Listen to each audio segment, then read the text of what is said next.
सास बहुत गुस्से से बोली, बहू मर गई क्या? अंदर से आवाज आई, जिंदा हूँ माँ जी। तो फिर मेरी चाय क्यों अभी तक नहीं आई? कब से पूजा करके बैठी हूँ, ला रही हूँ माँ जी। बहू चाय के साथ भजिया भी ले आई। सास ने कहा, तेल का खिलाकर मारोगी क्या?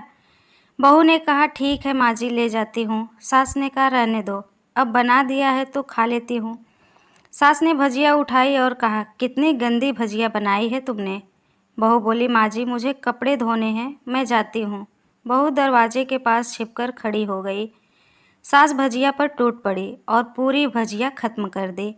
बहू मुस्कुराती और काम पर लग गई। दोपहर के खाने का वक्त हुआ। सास ने फिर आवाज़ लगाई, कुछ खाने को मिलेगा? बहू ने आवाज़ नहीं दी। सास फिर चिल्लाई, भूखे मारोगी क्या?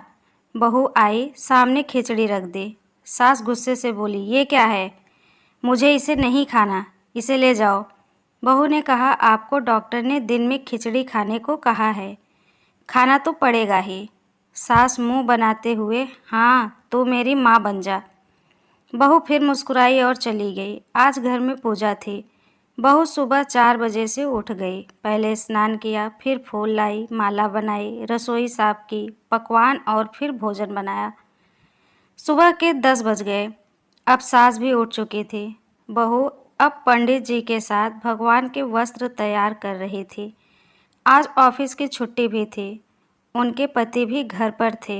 पूजा शुरू हुई। सास चिल्लाती, बहू ये नहीं है, वो नहीं है। बहू दौड़ी दौड़ी आती और सब करती। अब दोपहर के 3 बज गए थे। आरती की तैयारी चल रही थी। पंडित जी ने सबको आरती के लिए बुलाया और सबके हाथों में थाली दी। जैसे ही बहू ने थाली पकड़ी, थाली हाथों से गिर गई। शायद भोजन बनाते हुए बहू के हाथों में तेल लगा था, जिसे वो पोंछना भूल गई थी। सारे लोग तरह तरह की बातें करने लगे। कैसी बहू है, कुछ नहीं आता, एक काम भी ठीक से नहीं कर सकती, ना जाने कैसी बहू उठा लाए। एक आरती की थाली भी संभाल नहीं सकी। उसके पति भी गुस्सा हो गए, पर सास चुप रही, कुछ नहीं कहा, बस यही बोल के छोड़ दिया, सीख रही है, सब सीख जाएगी धीरे धीरे। अब सबको खाना परोसा जाने लगा। बहू दौड़ दौड़ के खाना देती, फिर पानी लाती। करीब 70-80 लोग हो गए थे। इधर 2 नौकर और बहू अकेले, फिर भी वहाँ सारा काम बहुत ही अच्छे तरीके से करती। अब उसकी सास और कुछ आस पड़ोस के लोग खाने पर बैठे। बहू ने खाना परोसना शुरू किया। सबको खाना दे दिया गया। जैसे ही पहला निवाला सास ने खाया, तुमने नमक ठीक नहीं डाला क्या? एक काम ठीक से नहीं करते, पता नहीं मेरे बाद कैसे ये घर संभालेगी। आस पड़ोस वालों को तो जानते ही हो ना साहब, वो बस बहाना ढूंढते हैं नुक्स निकालने का। फिर वो सब शुरू हो गए, ऐसा खाना है, ऐसी बहू है, ये वो वगैरह वगैरह। दिन का खाना हो चुका था। अब बहू बर्तन साफ करके नौकरों के साथ लग गई। रात में जगराता का कार्यक्रम रखा गया था। बहू ने भी 1-2 गीत गाने के लिए स्टेज पर चढ़ी। सास जोर से चिल्लाई, मेरी नाक मत कटा देना, गाना नहीं आता तो मत गा, वापस आ जा। बहू मुस्कुराई और गाने लगी। सबने उसके गाने की बहुत तारीफ की, पर सास मुंह फुलाते हुए बोली, इससे अच्छा तो मैं गाती थी अपनी जवानी में, तुझे तो कुछ भी नहीं आता। बहू मुस्कुराई और चली गई। अब रात का खाना खिलाया जा रहा था। उसके पति के ऑफिस के दोस्त साइड में ही ड्रिंक करने लगे। उसका पति चिल्लाता, थोड़ा बर्फ़ लाओ, तो सास चिल्लाती, यहाँ दाल नहीं है। फिर चिल्लाता, कोल्ड ड्रिंक नहीं है, पापड़ ले आओ। इधर उधर आखिर में उसके पति की शराब गिर पड़ी उसके एक दोस्त पर और बोतल टूट गई।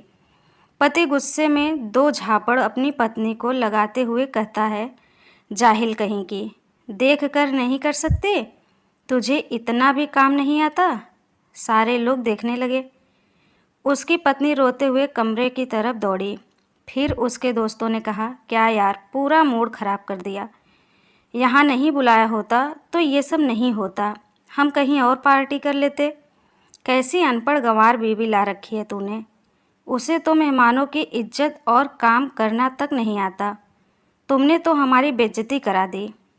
अब आस पड़ोस की औरतों को और बहाने मिल गया था। वो कहने लगी, देखो क्या कर दिया तुम्हारी बहू ने, कोई काम की नहीं है। मैं तो कहती हूँ अपने बेटे की दूसरी शादी करा दो, छुटकारा पाओ इस गंवार से। सास उठी और अपने बेटे के पास जाकर उसे थप्पड़ मारा और कहा, अरे नालायक, तुमने मेरी बहू को मारा? तेरी हिम्मत कैसे हुई? तेरी टांग तोड़ दूंगी। उसके बेटे के दोस्त कुछ कहने ही वाले थे कि उसकी माँ ने घूरते हुए कहा, चुपचाप निकल जा यहाँ से। दारू पीने आए हो, जबकि पता है कि आज घर में पूजा है और तुम्हें पार्टी करनी है। कैसे संस्कार दिए हैं तुम्हारे माता पिता ने? और किसने मेरी बहू को जाहिल बोला?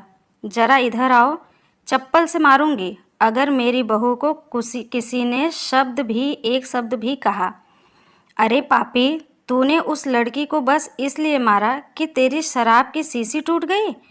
पापी, वो बच्ची सुबह 4 बजे से उठी है, घर का सारा काम कर रही है, ना सुबह से नाश्ता किया ना दिन का खाना खाया, फिर भी हंसते हुए सबकी बातें सुनते हुए, ताने सुनते हुए घर के काम में लगी रही।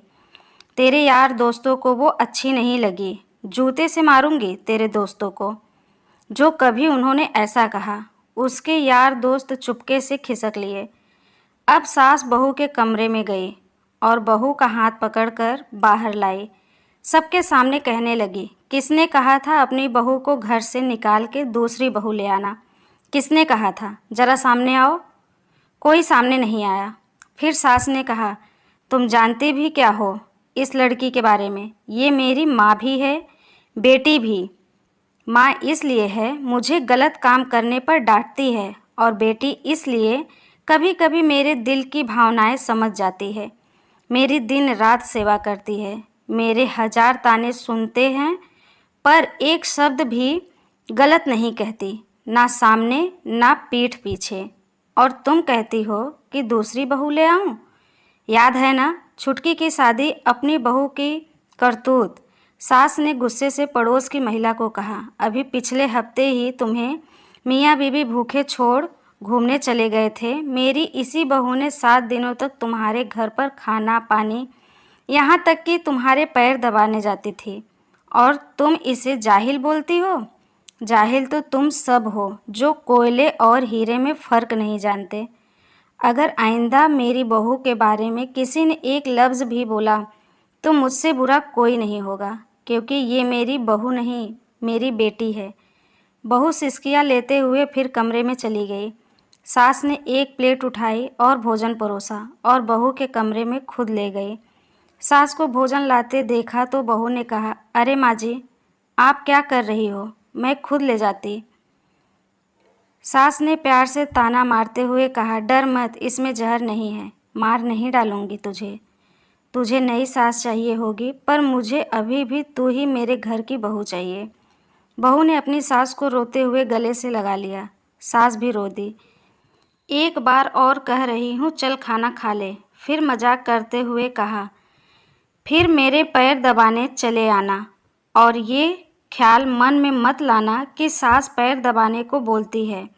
किसी दिन मैं इसका गला दबा दूंगी, क्योंकि कभी मैं भी यही सोचती थी। दोनों खूब हंसने लगती हैं।